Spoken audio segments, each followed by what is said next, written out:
Bon, alors j'ai reçu une question sur YouTube suite à une vidéo sur mon expérience avec le Bufo alvarius, qui est l'entéogène le plus puissant de la planète, à ma connaissance. Et donc la question vient de Nico, merci pour ta question. Oui, bien sûr, tu peux me tutoyer, il n'y a aucun souci, toi et les autres. D'ailleurs, si d'autres personnes ont des questions, n'hésitez pas. C'est vraiment une question intéressante qui peut aider beaucoup de monde à mon avis. Et c'est intéressant de voir un peu les peurs que les gens ont et voilà, moi je trouve ça intéressant. Alors la question de Nico, c'est en gros, il est un peu en dépression apparemment. Il ne veut pas prendre d'antidépresseurs, bravo. Je pense qu'à moins de vouloir, à moins d'être sur le point de sauter d'un pont, c'est vraiment beaucoup mieux de ne pas prendre d'antidépresseurs. Ce sont des cachets qui portent très très mal leur nom. Ça ne guérit pas du tout de la dépression. Au bout d'un moment, il faut en prendre plus, et puis il faut en prendre plus. Et ce que ça fait, c'est que ça rend un peu plus soutenable l'insoutenable, c'est tout. Et je pense que ça abaisse notre niveau de conscience au lieu de l'augmenter. Et apparemment, au niveau chimique, beaucoup de ces trucs-là se convertiraient en fluorure de sodium une fois ingéré. Et le fluorure de sodium, c'est un neurotoxique, c'est-à-dire ça détruit le cerveau. Donc, a priori, les antidépresseurs, c'est vraiment le truc, on peut justifier de prendre ça que si on est sur un pont et on est sur le point de sauter. En haut d'un immeuble, on va sauter dans le vide. Mais sinon, il ne faut surtout pas prendre ces trucs-là. Bon. Est-ce que le Bufo alvarius ou l'ayahuasca peut guérir la dépression et qu'est-ce qui est le mieux? Bon, le Bufo alvarius, c'est beaucoup plus facile à prendre. Il y a moins de contre-indications au niveau alimentaire. Il n'y a pas de préparation particulière. Il n'y a pas vraiment de contre-indication au niveau des médicaments, même s'il y a des gens qui disent qu'il vaut mieux pas prendre des antidépresseurs en même temps ou des anxiolytiques, des trucs comme ça. Moi, je pense que c'est mieux de ne pas en prendre. Mais si tu es sous antidépresseur et que tu es quand même archi déprimé, que tu vas pas du tout bien, et ben fume le crapaud parce que t'as plus rien à perdre. De toute façon, fume-le, ce putain de crapaud, quoi. Voilà. Donc, je dirais que le plus facile, le moins contraignant, c'est le Bufo alvarius, sans problème.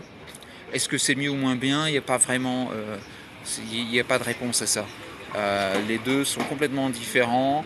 En même temps, ils ont des effets un peu similaires, c'est-à-dire qu'ils cassent les addictions, ils cassent la dépression, ils font que les niveaux d'amour propre est relevé, ça peut quitter les angoisses, les insomnies, enfin tout ce qui ne va pas dans la vie. Et même, je crois que l'ayahuasca, pour moi, ça peut régler des choses au niveau physique. Moi, lors d'une de mes expériences au Pérou, j'ai vraiment ressenti que l'ayahuasca me scannait de bas en haut, le ventre, qui n'allait pas du tout d'ailleurs à ce moment-là. Et ça m'a scanné plusieurs fois, j'ai ressenti des effets, en même temps que le scan bougeait, je ressentais des effets très très forts dans le ventre. Et ça m'a causé un peu de douleur sur le moment, mais après j'allais beaucoup mieux. Et d'ailleurs la maestra, la chamane qui était là, l'a vu et elle était toute souriante et contente après. Elle m'a dit ça y est, c'est réglé. Et donc voilà. Donc je pense qu'il y a vraiment un effet physique aussi potentiellement bénéfique avec l'ayahuasca, qui n'a pas forcément avec le crapaud, même si on peut arguer que les maladies sont quand même beaucoup dues aux pensées et, et ça améliore largement nos pensées et comment on se sent en règle générale. Je pense qu'on va être aussi en meilleure forme physique, en meilleure santé après le crapaud parce qu'on va mieux mentalement. Bon.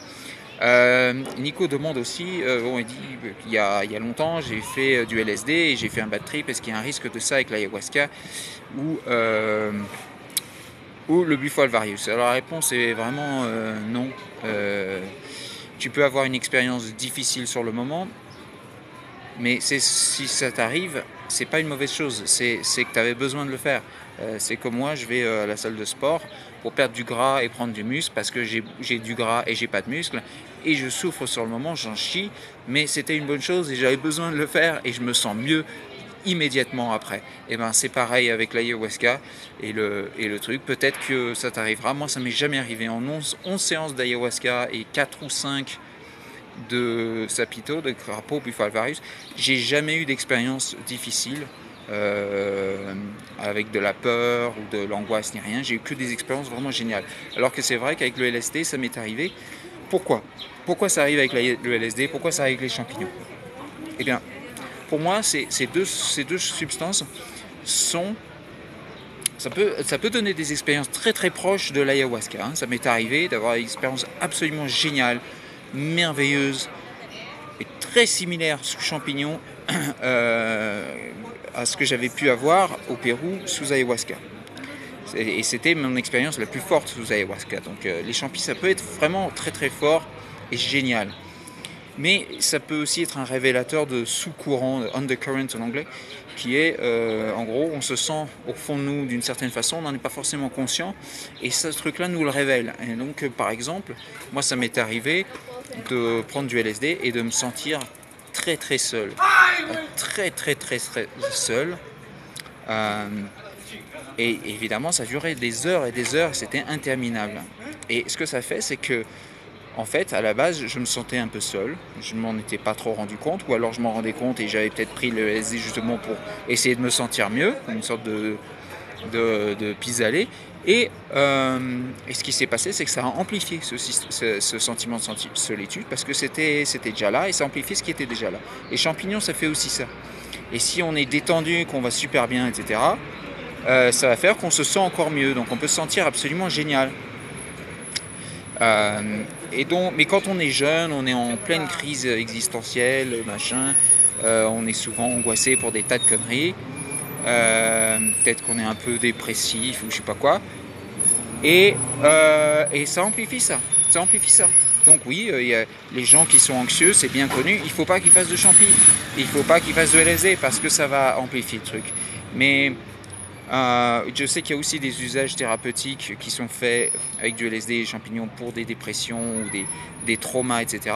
Mais je ne sais pas du tout quelle est la posologie et comment ils le font, quelle est la méthodologie. Ça doit être assez encadré, je ne sais pas, peut-être que c'est des formes différentes, des dosages différents, j'en sais rien du tout. Mais donc évidemment, voilà, les gens qui sont un peu dépressifs, anxieux, tout ça, je recommande de ne surtout pas faire de champignons ou de LSD et plutôt d'aller chercher du Bufo alvarius ou de l'ayahuasca parce que ça règle vraiment la dépression. Alors, au niveau des problèmes possibles avec le Bufo alvarius, qu'est-ce qu'il y a? À ma connaissance, rien si ce n'est de ne pas en fumer assez. C'est-à-dire que les expériences que j'ai vues qui ont été vraiment difficiles pour les gens, et c'est pas une mauvaise chose, encore une fois, même ces gens-là ont été très soulagés une fois que c'était terminé, très très contents, vraiment contents de l'avoir fait, et ils vont beaucoup mieux. Mais les gens qui ont eu des expériences difficiles sont les gens qui n'ont pas réussi à retenir la fumée. Et c'est deux catégories de personnes en fait. Les gens qui ne savent pas fumer, qui ne savent pas inhaler la fumée directement dans les poumons par la bouche, le laisser aller dans les poumons et le garder là 30 secondes, 1 minute, ce qu'ils peuvent. Et il y a les gens qui ont tellement peur qu'ils sabotent l'expérience inconsciemment en étant trop nerveux. Genre on leur dit, bon alors surtout tu respires pas tout de suite, tu attends que je te dise. Et les mecs respirent tout de suite alors que c'est pas prêt. Tu leur dis surtout que tu sors pas de fumée par les narines pendant que tu respires. Et ils le font quand même. Et ils font tout et n'importe quoi pour saboter l'expérience parce qu'ils ont peur. Et je comprends qu'on puisse avoir peur, on est nerveux, surtout la première fois. Je comprends, mais il n'y a pas à avoir peur. Vraiment, c'est tout le contraire. C'est notre ego qui a peur, peut-être de disparaître. Et il est en train de nous mentir, il est en train de nous foutre en l'air, de nous manipuler. Et il ne faut pas l'écouter. Parce qu'il n'y a vraiment pas de quoi avoir peur du tout, c'est tout le contraire. C'est vraiment un révélateur de vérité, d'amour. Et donc voilà. Donc, le Bufo alvarius, si tu en fumes assez, tu le gardes assez dans tes poumons, ça va très bien se passer. Maintenant, il y a un cas qui peut arriver, je l'ai vu pas plus tard que la dernière séance que j'ai organisée, où j'ai aidé, et c'était quelqu'un qui avait peur de le faire, et il en a fumé un petit peu, il en a pris une bouffée, mais pas assez pour vraiment entrer. Et au début, donc sa peur a été amplifiée. Et on l'avait prévenu, comme on prévient tout le monde, il dit, si jamais ça t'arrive d'avoir peur, il va falloir que tu nous fasses confiance et que tu reprennes une bouffée ou deux. Mais tu vas pas vouloir le faire, mais il faut que tu me fasses confiance et que tu le fasses quand même.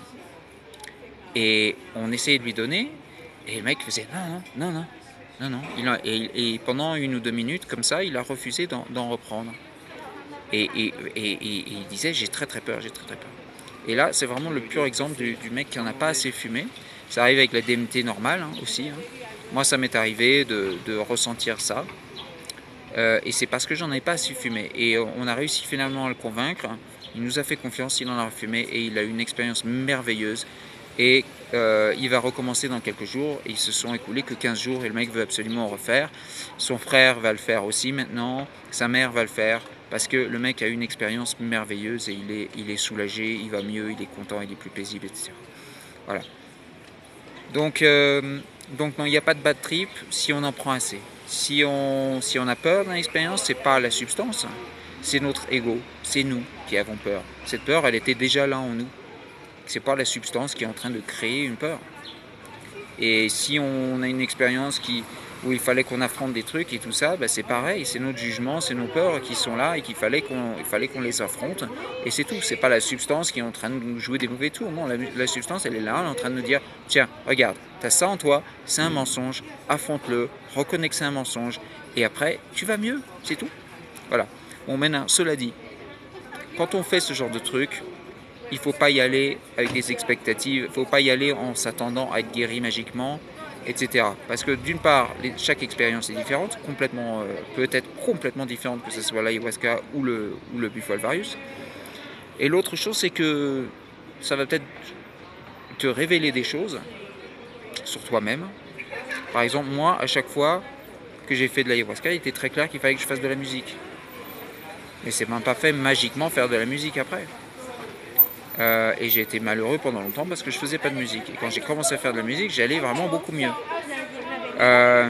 Et donc ça te donne des devoirs, ça te montre des trucs, ça te fait prendre conscience de choses, mais après c'est à toi de faire tes devoirs, c'est à toi de faire le boulot. Il y a trop de bruit par ici. Donc il ne faut pas s'attendre à être guéri magiquement. Oui, il peut y avoir des progrès entre guillemets magiques qui vont, ça peut te retirer comme à moi dès la première fois avec l'ayahuasca, l'angoisse, la colère, mon psoriasis, des trucs comme ça, des trucs qui étaient là depuis, voilà, je m'attendais pas du tout à les perdre ces trucs là et j'étais même pas vraiment conscient que je les avais pour certains d'entre eux. Et donc ça peut faire des trucs comme ça, mais ça peut aussi peut-être ne pas faire ça. Et donc il faut s'attendre à rien et il faut savoir que derrière le travail c'est à nous de le faire. Et en ce qui concerne la dépression, moi je pense que ça c'est toujours un peu la même cause, c'est un manque d'amour propre et le sentiment qu'on n'est pas assez bien, qu'on ne fait pas l'affaire, qu'on vaut pas, qu'on ne mérite pas l'amour, qu'on ne mérite pas de s'aimer inconditionnellement, qu'on ne mérite pas d'être aimé complètement par quelqu'un, tout ça. Et tout ça, c'est des conneries, c'est des véritables conneries. Et donc, ce que fait le Bufo alvarius, c'est que ça nous rappelle la vérité de qui nous sommes, que l'essence de notre être, c'est l'amour, la lumière, la conscience. Ça nous rappelle ça en nous le faisant ressentir, pas en nous faisant entendre une grosse voix qui dit « Tu es amour, aime-toi ». Non, c'est pas ça. Ça contourne le mental et ça nous fait ressentir dans chaque cellule l'amour, la lumière, le bien-être, la paix. C'est génial, c'est absolument génial. Et il y a des gens qui sont en dépression qui ne veulent pas guérir, qui ne veulent pas ça. Mon frère, ça fait des années qu'il plonge de plus en plus bas, il prend des antidépresseurs qui ne l'aident pas du tout. Il continue à plonger et il refuse de prendre ces trucs-là alors qu'il prendrait ça et ça y est, sa dépression serait réglée. Mais bon, il a aussi peur de la responsabilité qui va avec le fait d'aller bien. Parce que aller bien, ça suppose qu'on n'ait plus d'excuses pour ne plus faire les trucs qu'il faut faire. Alors que quand on a peur de faire les choses, et lui c'est vraiment son cas, eh bien c'est bien pratique d'avoir une, entre guillemets, maladie qu'on peut pointer du doigt et dire bah, c'est à cause de la maladie que je ne peux pas faire ci, que je ne fais pas ça. Et ça va vraiment aller de pair souvent, ou en tout cas parfois avec la mentalité de victime. Alors je dis pas que c'est ton cas, Nico, je n'en sais rien du tout. Mais je suis à peu près sûr qu'il y a un manque d'amour propre quelque part, que peut-être tu penses que tu mérites pas d'être aimé complètement, que peut-être que tu penses que tu n'es pas assez bien d'une certaine façon. Et sinon, ça peut être aussi, je crois, beaucoup de manque de connexion avec les autres. Moi, depuis que je parle plus aux autres, je vais beaucoup mieux aussi. Ça m'aide vraiment, ça. Et je pense que si on est dans une relation toxique avec quelqu'un avec qui on ne peut pas s'exprimer, par exemple, ça va être ça peut être une cause ou une source de dépression. Voilà. Donc voilà, j'espère que j'ai un peu répondu à ta question. Si c'est pas le cas, tu me le dis et je répondrai à ta nouvelle question, ou je répondrai à la chose que j'ai oubliée, si j'ai oublié quelque chose. Et pareil, qui que ce soit qui regarde ça, n'hésitez pas à me poser des questions, parce que ce genre de truc c'est utile pour plein de monde, hein. Moi quand j'ai commencé à poster des vidéos, à faire mon blog yanwithayahuasca.wordpress.com, je l'ai fait uniquement pour moi à la base. C'était juste un annuaire vidéo, un annuaire, pas un annuaire, un journal, pardon, diary, journal vidéo, pour avoir une sorte de témoignage de comment j'étais avant les trucs, comment j'étais après, etc., pour pouvoir m'en souvenir. Et c'était une manière d'organiser tout ça. Et quand j'ai publié, j'ai commencé à avoir des commentaires positifs, et j'ai régulièrement, chaque semaine, 1 ou 2 commentaires positifs sur une vidéo, de gens qui me disent que mes vidéos les ont aidés. Alors, vous aussi, vous pouvez les aider en posant des questions. Et si j'ai pas la réponse, parce que je suis pas du tout un expert, j'ai que 3 ans derrière moi avec ces trucs-là, et c'est vraiment très peu d'expérience. Si j'ai pas la réponse, moi je vais vous le dire honnêtement, je ne sais pas. Et peut-être que j'essaierai de trouver la réponse chez quelqu'un d'autre. Ou alors je vais dire, bah non, désolé, je peux pas répondre à ça parce que je n'en sais rien. Mais si je sais répondre, je le ferai, et ça aidera peut-être quelqu'un. En tout cas, votre question, elle aidera sûrement quelqu'un. Donc posez-la. Et, et répandons les informations, parce qu'il y a beaucoup d'idées reçues qui sont fausses. D'ailleurs, je crois que c'est souvent le cas avec les idées reçues, elles sont généralement fausses, quel que soit le domaine. Et il y a beaucoup de peur, et finalement, il y a beaucoup moins de raisons d'avoir peur qu'on ne le pense. Voilà.